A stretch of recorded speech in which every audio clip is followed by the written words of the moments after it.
جیسے کہ کسی ظالم نے کہا تھا حضرت عبد القادر جیلانی رحمۃ اللہ علیہ کے بارے میں کہ معزون بھی ہے، اللہ نے علم دے دیا، مختار بھی ہے، اللہ نے مختار نامہ بھی لکھ دیا ہے، اور قادر بھی ہے، ہر چیز پر قدرت بھی رکھتا ہے، اور بندہ قادر کا بھی ہے، قادر عبد القادر، اور میرا تو قادر ہی عبد القادر ہے۔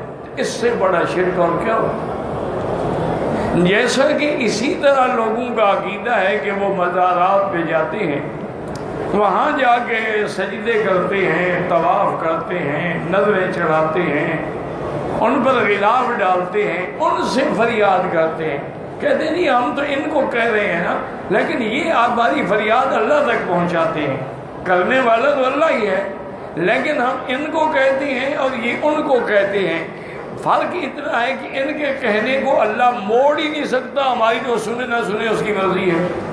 یہی عقیدت شرک ہے، اور شرک کیا ہوتا ہے؟ اللہ چاہے تو 70 سال تک یعقوب علیہ السلام کی نہ سنے، اللہ چاہے تو حضرت ایوب بیمار ہو، سینکڑوں سال گزر جائیں، صدیاں بیت جائیں، لیکن نہ سنے۔